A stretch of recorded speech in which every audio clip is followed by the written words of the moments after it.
নমস্কার, আশা করি প্রত্যেকেই ভালো রয়েছেন। আরও একবার স্বাগত জানাই আমাদের ইউটিউব চ্যানেল মিনময় সহজের পক্ষ থেকে। হ্যাঁ, আজকে যে বিষয় নিয়ে আলোচনা করব ওএসসি স্কলারশিপ পেমেন্ট সংক্রান্ত সমস্যা এবং এর সাথেও অ্যাপ্লিকেশনের সমস্যা নিয়ে।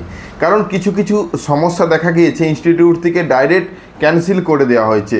তো সেই রকম সমস্যা হলে, তাছাড়া পেমেন্টের যে সমস্যাগুলো দেখা দিচ্ছে যে এনপিসিআই লিঙ্ক নেই, অ্যাক্টিভ নেই, বা ব্যাঙ্ক অ্যাকাউন্ট অ্যাক্টিভ দেখা যাচ্ছে না, ডিবিডি লিঙ্ক অ্যাক্টিভ করতে বলছে।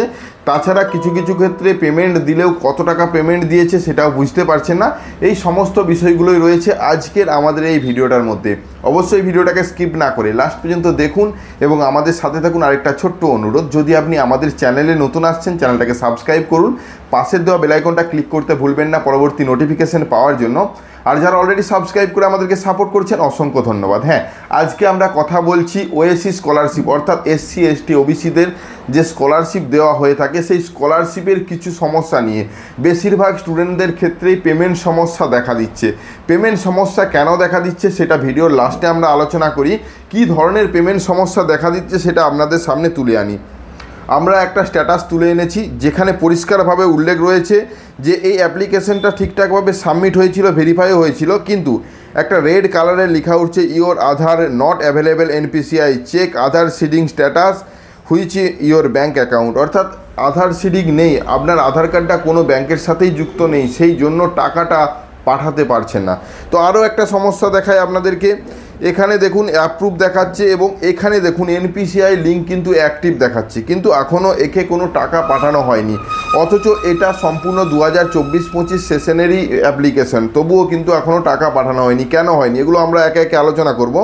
তাছাড়া আরেকটা দেখাচ্ছি আপনাদেরকে যে দেখুন এখানে কি বলা হয়েছে যে ডিফেক্টিভ রয়েছে, এই অ্যাপ্লিকেশনটা ডিফেক্টিভ। কী কারণে? Your application defective from institute level, অর্থাৎ রিজন কি বলা হয়েছে, নেম স্পেলিং মিসম্যাচ।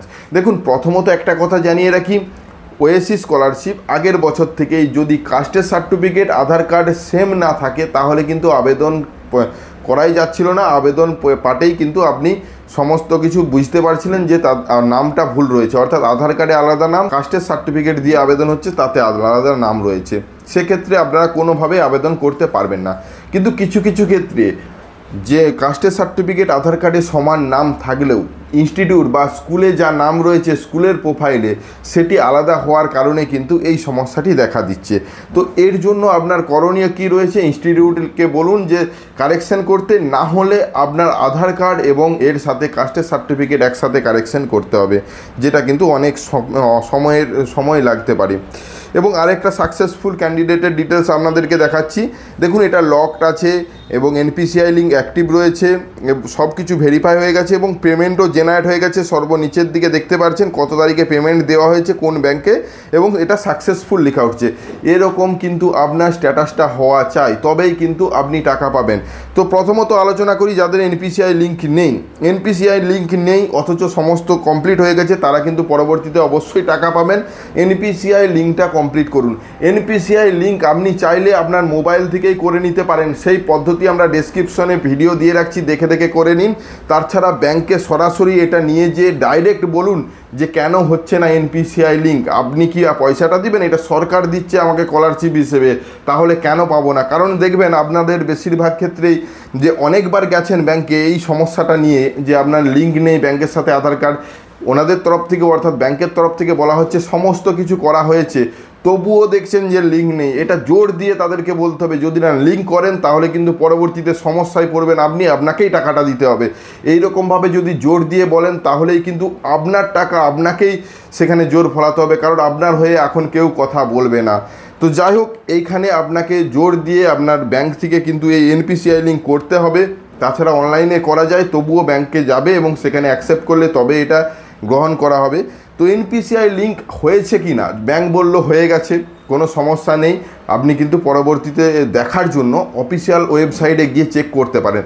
সেই চেক করার পদ্ধতিও কিন্তু আমরা ডেসক্রিপশন বক্সে দিয়ে রাখছি, কি করে চেক করবেন আপনার এনপিসিআই কোন ব্যাংকের সাথে লিঙ্ক হলো এবং আদৌ লিঙ্ক রয়েছে কি না।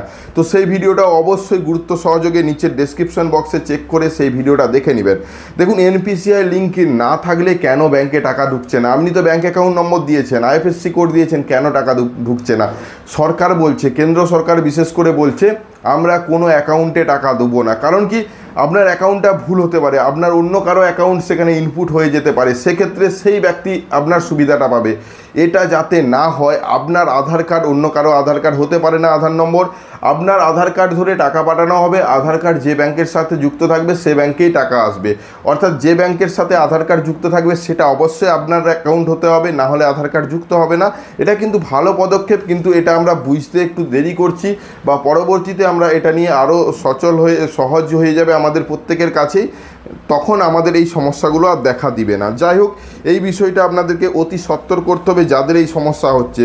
তাছাড়া ফর্ম ফিল আপের সময়ই কিন্তু লেখা উঠে যে আপনার এনপিসিআই ডিঅ্যাক্টিভ বা অ্যাক্টিভ নেই, তখনই আপনি কিন্তু সেটা স্ক্রিনশট নিয়ে ব্যাংকে গিয়ে যদি কালেকশন করে ফেলেন, তাহলে কিন্তু আপনার এই রকম সমস্যা হবে না, পেমেন্ট আসতে কোনো সমস্যা হবে না। এটা কিন্তু ফর্ম ফিল আপের সময় যখন ব্যাংকের অ্যাকাউন্ট ডিটেলস সাবমিট করে তার নিচে লেখা থাকে আপনার এনপিসিআই বা ডিবিডি লিঙ্ক অ্যাক্টিভ আছে কি নেই, তো সেটা অবশ্যই দেখে ফর্ম ফিল আপ করবেন। তাছাড়া আর কোনো সমস্যা নেই। স্ট্যাটাসটা দেখবেন কি করে, সরাসরি ওয়েসিস অফিসিয়াল ওয়েবসাইটে যাবেন। স্ট্যাটাস দেখার জন্য আপনার কাছে অ্যাপ্লিকেশন নম্বর রয়েছে, আপনি যে আবেদন করেছেন সেই আবেদন নম্বর WB দিয়ে শুরু। এখানে যাওয়ার পর ট্র্যাক অ্যান্ড অ্যাপ্লিকেশন যে অপশানটি রয়েছে ওখানে ক্লিক করুন।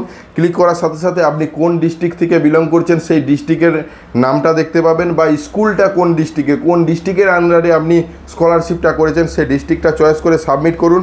সাবমিট করার সাথে সাথে প্রথমে অ্যাপ্লিকেশন নাম্বার দিন, ডিস্ট্রিক্ট অটোমেটিক চলে আসবে। তারপর সেশনটা অর্থাৎ 24-25, বর্তমান সেশন 25-26 এখনও স্ট্যাটাস কিছু দেখা যাচ্ছে না, কিন্তু নতুন প্রক্রিয়া বা রিনিউয়াল প্রক্রিয়া শুরু হয়েছে, তো তার জন্যও কিন্তু দেখতে পারেন 24-25 বা যে সেশনের আপনার সমস্যা হয়েছে সেই সেশনটা দেখে নিচে ক্যাপচার করে দিয়ে চেক স্ট্যাটাসে ক্লিক করুন, তাহলেই কিন্তু দেখতে পাবেন আমরা যে স্ট্যাটাসগুলো এতক্ষণ ধরে দেখাচ্ছিলাম।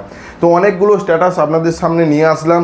যদি নাম ভুল থাকে, আপনার অনলাইনে করতে পারছেন, তাহলে ইনস্টিটিউটকে বলুন আপনার আধার কার্ড আপনার কাস্ট সার্টিফিকেট অনুযায়ী স্কুলের প্রোফাইলে যেমন নাম এবং অ্যাড্রেস করে দেওয়া হয়, তাহলে দেখবেন এই সমস্যাটি চলে গেছে।